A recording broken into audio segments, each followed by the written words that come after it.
Our speakers, what's pleasure of the board?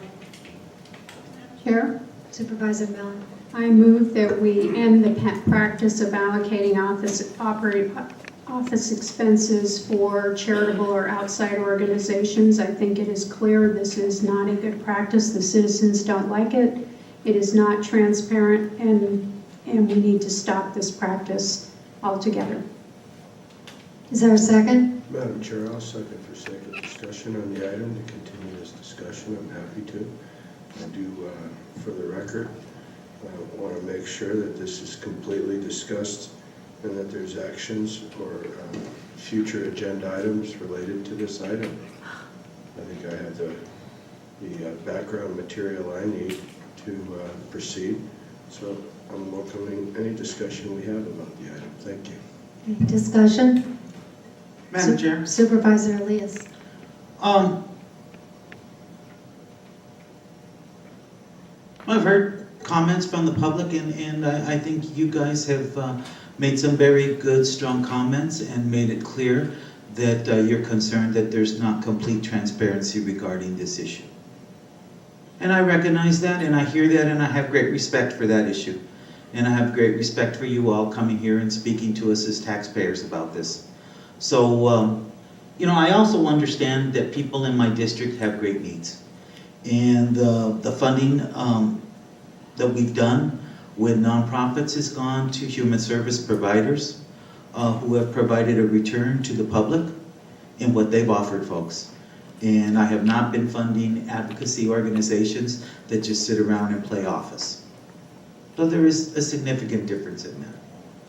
But given all of that, and given the fact that there are questions surrounding this issue, I think that we should move forward, and I'd like to make a substitute motion.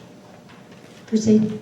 My substitute motion would be that all expenditures of board offices in their operating budgets be approved by the Board of Supervisors as a whole, with the exception of salaries, office supplies, and travel.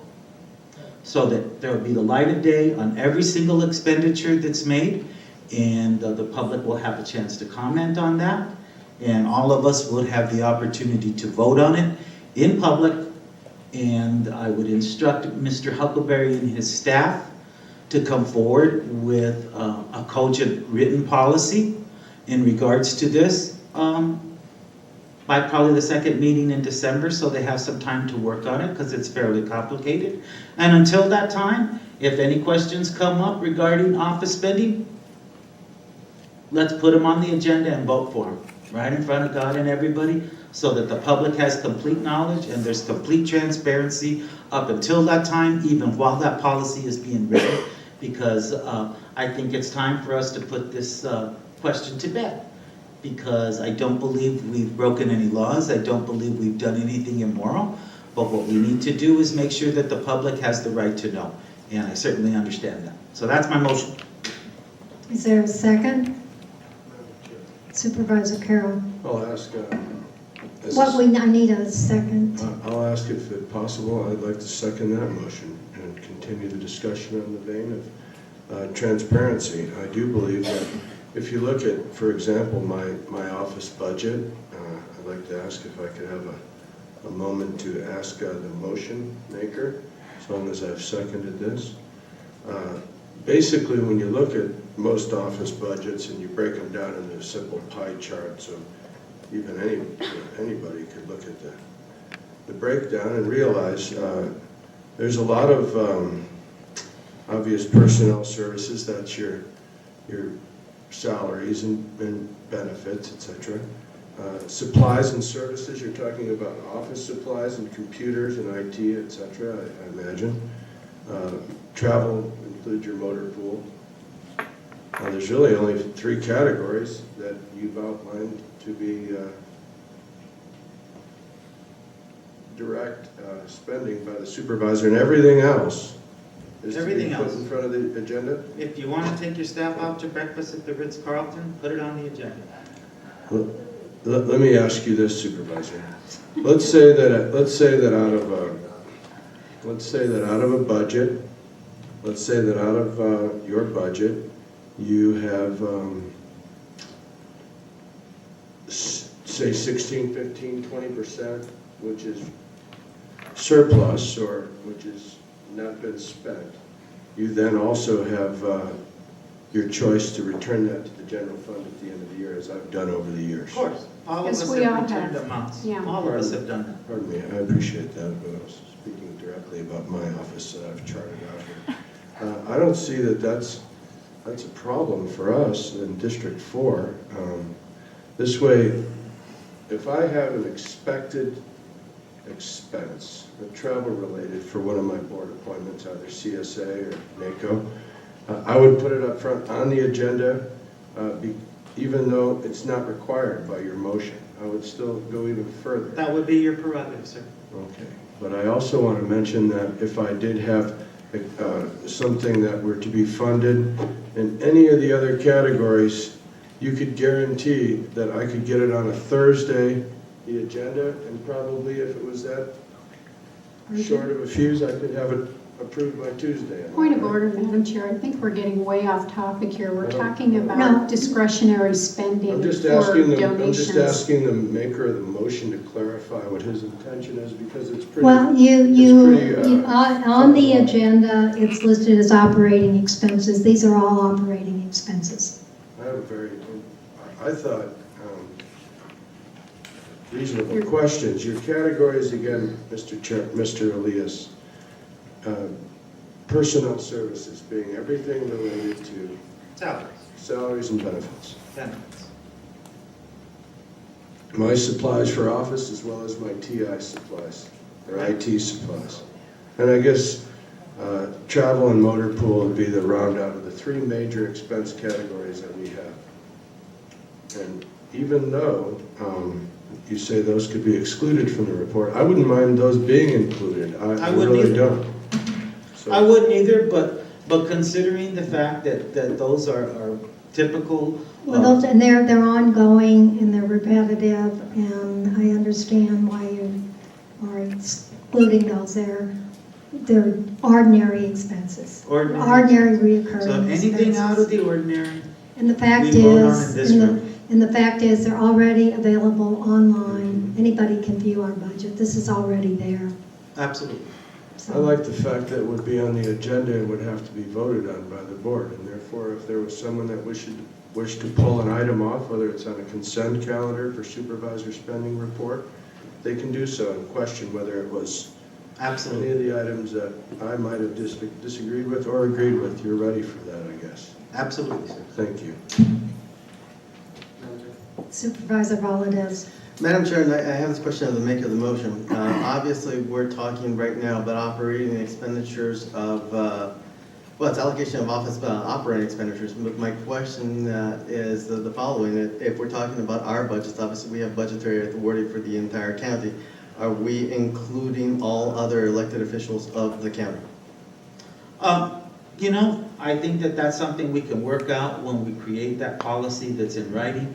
But for right now, just to show the goodwill of the board, I'm asking board members to do that until we have a written policy in front of us that we can all vote up and down on. That way it gives the row officers an opportunity to have some input in the discussion as well. Okay, I'm confused about your motion, and you want to restate it? Yes, I'm saying that personnel, travel, office supplies and IT, those expenses not be included as items that we need to vote on here as the Board of Supervisors. But all other extraordinary expenditures, we would vote on. But all other As this line board. item expenditures on our budget, in our budgets. That's correct. We're excluding personnel and Travel, travel. IT, and office Office. supplies. And as far as the row officers go, because you're right, Supervisor Valadez, it does come up time to time that row officers spend money in this area, particularly the county attorney with RICO funds and others, but we give them that opportunity to have that discussion so that that's included in the policy that Mr. Huckleberry presents to us at that second meeting in December. One more question for you, Mr. Elias. Were you through, Supervisor Valadez? Okay. if we could indulge him. We will. I'm Thank you. sorry, I Thank you, didn't realize he Supervisor. wasn't finished. My question, my follow-up question to that is, I understand your point. I'm not sure I agree with it necessarily. That's fine. Simply because I think it applies to all of the elected officials. If we're gonna make it apply to any one of us, it applies to all of us. I think RICO, both at the county attorney and at the sheriff's department, are statutorily set so that this policy wouldn't affect the RICO funds. I recognize that, but just for the sake of transparency, I think that, it would be okay to look at those items as well. But again, I want to give staff and our lawyers that opportunity to take a look at that in discussion with the row officers, so that when we have a written policy in front of us to ratify in December, that we can make an educated decision about that. But without having those folks here to defend themselves or defend any practices of their offices, that's not probably an appropriate thing to do at this juncture. Okay, I then still remain confused. Your motion sounds like to me that you want to put the item immediately into effect, starting today. I think it would be a good idea to show the public that we are concerned about transparency, and that we all can kind of keep ourselves in line here while we're waiting for this policy to be written in December. Okay, so that way there's not a perception that we're Okay, just I trying to think dodge. that you're trying to talk about two motions then. Okay. And your first one is that effective today, and I'm not sure, since this is a policy and probably changes procedure, whether we can even legally move forward, but you want us to immediately make this information available. I think it That would means be that best. our IT staff, and I mean, you're tasking them with doing something they're not going to be able to do right away. Madam Chair, if I may try and clarify.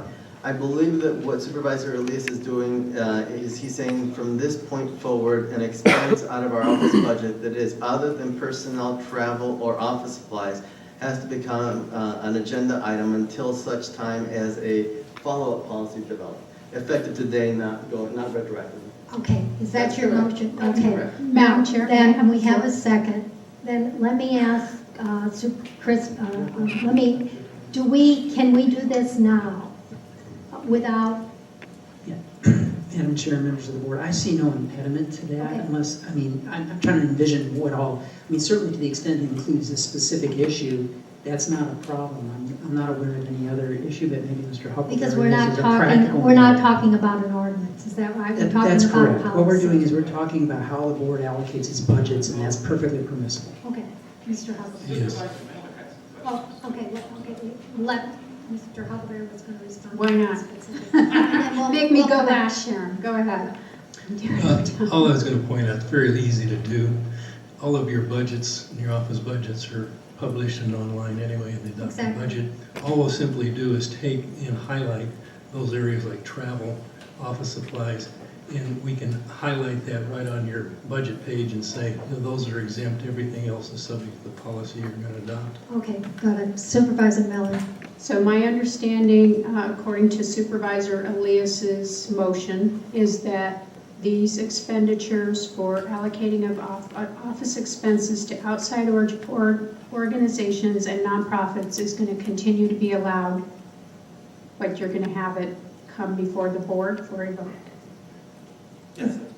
Okay. I just wanted to understand your motion. Thank you. Okay, we have Supervisor Valdez.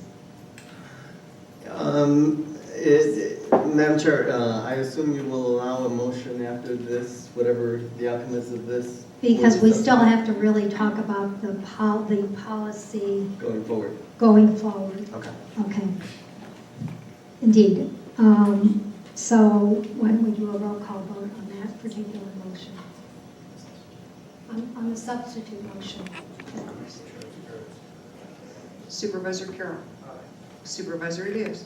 Aye. Supervisor Miller. Absolutely not. Supervisor Valadez. Aye. Chair Brunson. Aye, motion carries 4-1. Supervisor Valdez regarding